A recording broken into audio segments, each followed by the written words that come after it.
Hello, my name is Sabrina Bocek at Unity College Marine Science Program, and I will be giving a presentation on mass stranding events of the long-finned pilot whales in New Zealand. Why do pilot whales have so many mass stranding events?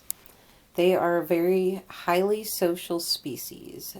They stay in herding groups of 10 to 20 in a pod, but can be in groupings as large as of 1,000 animals.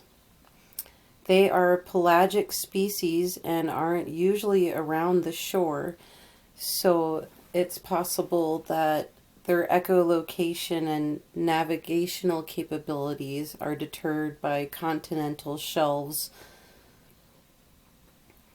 There's also a possibility that these mass stranding events occur when they are migrating through the area and possibly a great white shark or other species of shark come in to attack, and out of fear they beach each themselves in large groupings. So the hypothesis is that because of their highly social behavior and their strong herd mentality, that they follow the herd into danger and beach themselves. Navigational capabilities are possibly not working due to the continental shelf and also predator avoidance. This is a map showing occurrences of the mass stranding events of the pilot whales in New Zealand, with the majority of them occurring on the North Island. The topography around New Zealand is such that it creates a lot of whale trap hotspots. Here is another map showing where shark attacks occur, and so they happen all over the North Island and most of the Southern Island.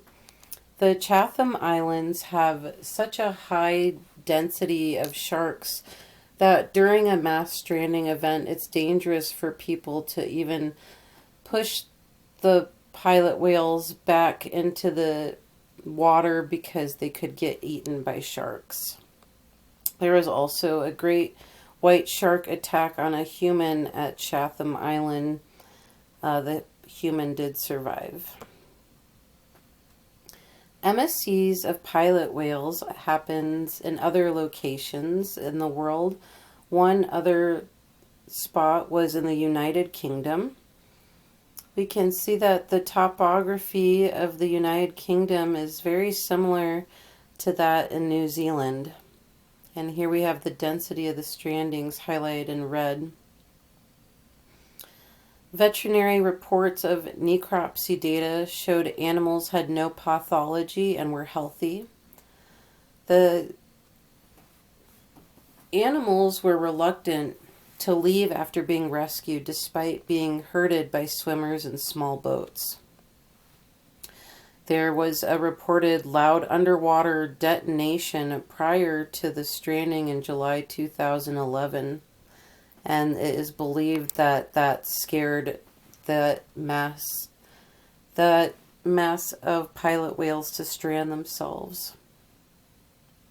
They were also noted that they stranded during high tide, and a common occurrence in weather is that they see the highest barometric pressure during an MSE. Mass strandings are reasonably common on the Chatham Islands, according to the Department of Conservation. The largest number of stranding pilot whales happened in 1918, and it was 1,000.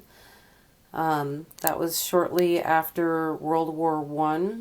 It's possible that there could have been an underwater detonation that scared those animals to beach themselves and strand themselves.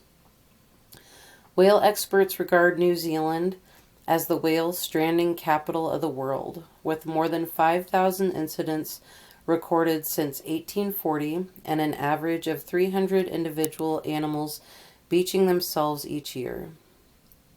Mass strandings happen year-round, but after 40 years of stranding data, the peak has been discovered to be in the summer. Summer is also the calving season, and foraging behavior changes, which could result in closer proximity to shores. Conservation methods to stop future mass strandings of pilot whales in these locations of the Chatham Island and around the North and South Island in New Zealand is to have guided sound deterrents that would act as a sound barrier to keep them from going into these dangerous whale trap hotspots. The Department of Conservation in New Zealand has 5 steps when assisting a stranded animal or animals. Number 1 is immediate care of keeping the animal wet to avoid its head and tail from your own personal injury, and to avoid putting water in the blowhole when you're assisting. Wait to move the whales till the water is knee deep, and never pull on fins or tails. Number 3 is to reorientate with 2 people per animal when the water is waist deep. Number 4 is release. Keep the animals in the group in their pod together and release them at the same time to prevent restranding. And number 5 is to monitor. It can help to link arms together and to make loud sounds to scare them away from the beach. But one must be cautious because they are disoriented, and they could also be aggressive and scared. Here is my reference list for making my presentation.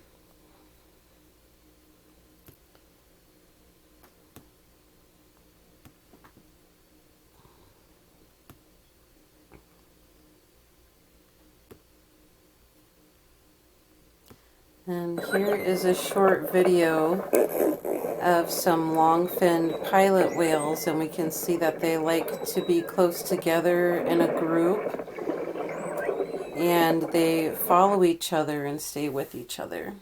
Thank you for listening to my presentation.